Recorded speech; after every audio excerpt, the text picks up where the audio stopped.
Le 20 janvier dernier, Donald Trump a repris les rênes de l'Amérique avec des projets plein les poches pour restaurer sa grandeur d'antan et la rendre great again le plus vite possible. C'était il y a presque 3 mois et il n'aura pas fallu attendre 30 jours avant que Wall Street ne craque. Après avoir prudemment applaudi le retour du candidat des marchés, la tendance s'est vite retournée. Depuis le 20 février, panique sur les bourses américaines, le SP500 a rendu plus de 8% et a effacé 6 mois de performance, le Dow Jones aussi et la tech a perdu 12% avec un Nasdaq qui se montre plus hésitant que jamais. Ces mouvements viennent tout droit de la Maison-Blanche et anticipent la nouvelle politique signée Trump entre guerre commerciale intensive et coupe budgétaire XXL. Et les marchés l'ont bien compris, cette stratégie ultra-agressive, c'est un aller simple vers la récession. En ce début de printemps, c'est le sujet tendance sur la planète finance, une info qu'on se passe de bouche à oreille comme un bon tuyau pour s'éviter un prochain bouillon, en bourse ou ailleurs, mais c'est ce qu'on appelle un secret de polichinelle. Parce que oui, l'Amérique risque la récession, mais c'est voulu. Avant qu'elle ne redevienne « great again », le clan Trump a prévenu, et je le cite, « Les États-Unis doivent traverser une période de transition. Ça prendra un peu de temps et ce sera probablement douloureux, mais c'est le prix à payer pour se construire de solides fondations pour l'avenir. » Aujourd'hui, on va prendre ensemble la température de la première puissance mondiale, alors qu'elle s'apprête à subir sa plus importante réforme économique depuis la fin des accords de Bretton Woods. L'Amérique est-elle sur le chemin d'une récession tactique? Est-ce vraiment ce qui nous attend? Si oui, comment et pour combien de temps? Je vous dis tout ça. Mais avant d'aller plus loin, je veux vous parler d'un sujet préoccupant, vos données personnelles. Cette année, les données de millions de Français ont été exposées, Pôle emploi, SFR, Free, et ce n'est que la partie visible de l'iceberg. Ce que beaucoup ignorent, c'est qu'en ce moment même, des centaines d'entreprises appelées data brokers vendent vos informations privées, vos noms, adresses, numéros de téléphone ou historique d'achat. Et quand ces données tombent entre de mauvaises mains, ça peut mener à des usurpations d'identité, des arnaques ciblées ou même du harcèlement. C'est là qu'intervient Incogni, notre partenaire qui révolutionne la protection des données.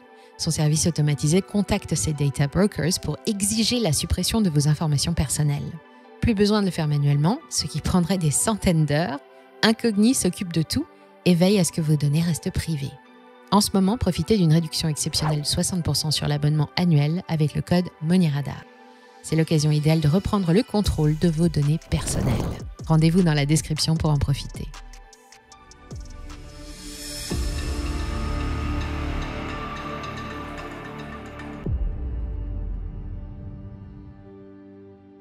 Vous vous souvenez, au début de l'année 2023, la planète entière était au chevet des États-Unis. Après la crise inflationniste liée aux mesures anti-Covid et la bulle, aussi gonflée qu'une brioche parisienne qui s'était formée au-dessus de Wall Street, les observateurs s'étaient séparés en 2 camps. D'un côté, nous avions les faucons, qui prédisaient à l'Amérique un avenir sombre après un crash des marchés, ce qui ne manquerait pas d'arriver quand la Fed baisserait ses taux, et de l'autre, les colombes, éternels optimistes convaincus d'un atterrissage en douceur, une théorie qui faisait alors l'objet de beaucoup de critiques. Il faut dire qu'un soft landing réussi n'était encore jamais arrivé dans l'histoire, jusqu'à ce que cette fois, il se confirme dans les faits.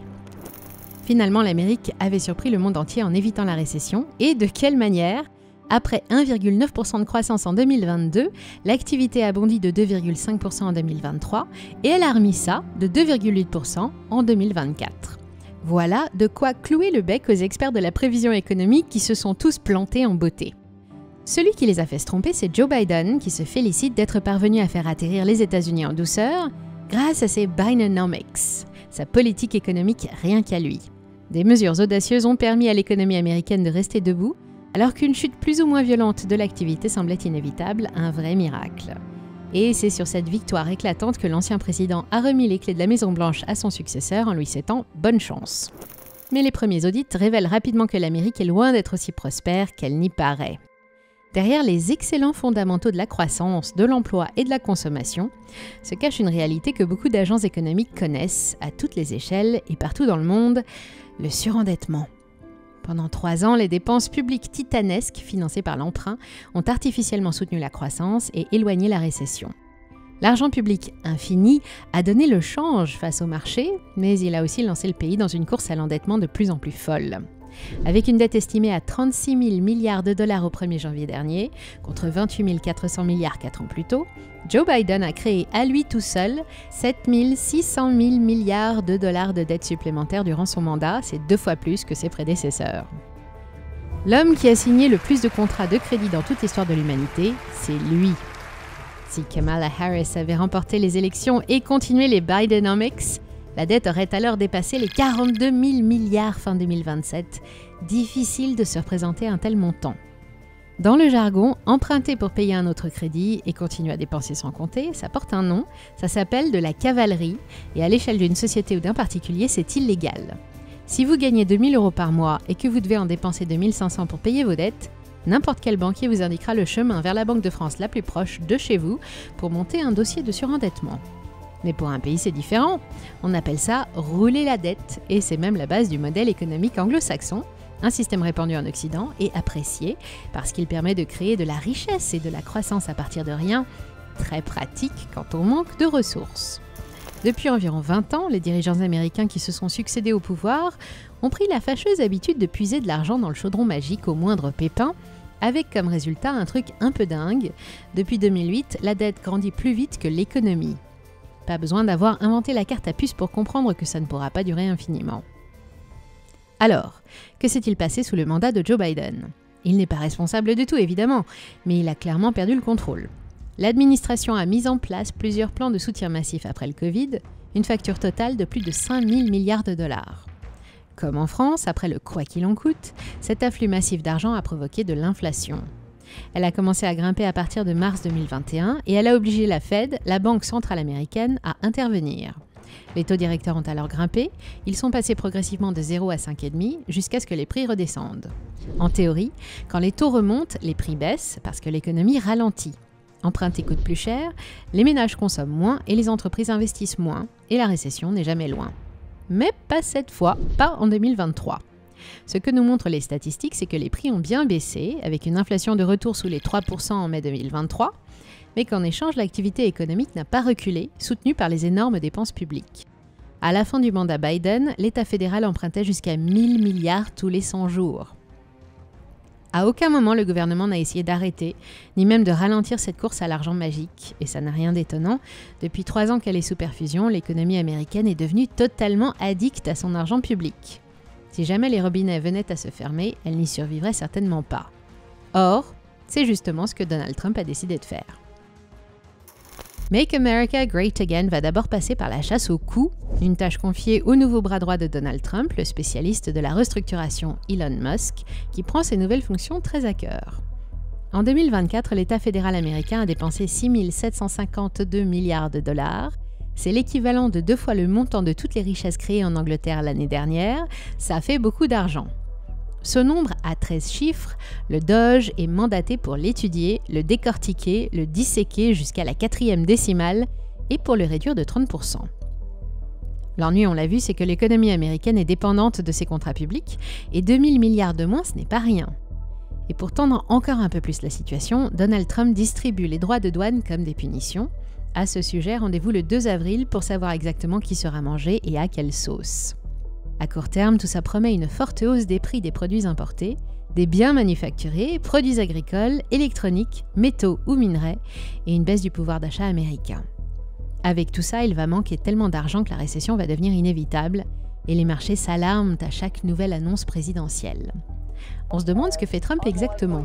Jusqu'où veut-il aller comme ça ? Que quelqu'un l'arrête, il va nous couler le pays ! Précisément, oui, c'est exactement le but de l'opération. Et il ne prend personne en traître puisque depuis sa campagne, il n'arrête pas d'en parler. Dès son discours d'investiture, il évoque officiellement une période de transition qui, je cite, « prendra un peu de temps et va peut-être engendrer de la douleur ». On peut difficilement faire plus clair.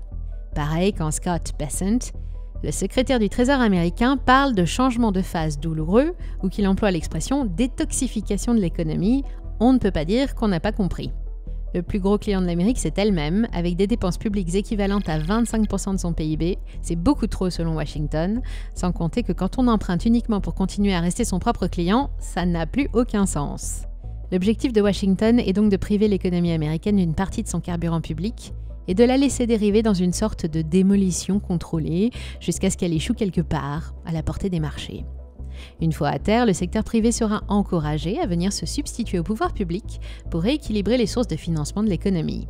Trump et Bessent appellent ça la réinitialisation. La part de l'économie qui tourne à l'argent public va devoir rapidement passer entre les mains des marchés, car ce sont eux les véritables créateurs de la richesse. Le clan Trump est convaincu que les dépenses publiques qui gonflent artificiellement les résultats n'ont en réalité aucun impact sur la création de richesse. Dépenser 1 000 $ pour financer la construction d'un avion, c'est créer de la richesse. Alors que dépenser 1 000 $ pour rappeler à 100 personnes de penser à acheter un avion, ça ne rapporte rien. Pour marquer le coup et s'adapter à cette nouvelle vision, Trump envisage carrément de changer le mode de calcul du PIB. Jusqu'à maintenant, il fallait additionner les dépenses de consommation, les dépenses d'investissement, les exportations nettes et les dépenses gouvernementales pour obtenir le PIB américain, tel que calculé officiellement par le BEA, l'équivalent de notre INSEE. Mais pour Trump, les dépenses publiques n'y ont plus leur place, exit les centaines de milliards dépensés par l'État.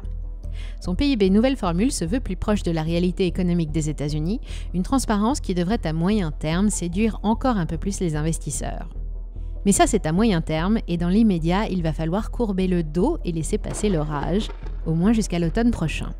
Depuis un mois déjà, les marchés intègrent lentement les nouvelles données en provenance de Washington, mais l'imprévisible Donald Trump ne laisse pas beaucoup de visibilité sur la suite des événements. Du côté de la Fed, on se veut prudent, mais pas défaitiste. On reconnaît que la politique de l'administration Trump rend l'avenir économique incertain, mais on ne sent pas vraiment la panique dans les communiqués.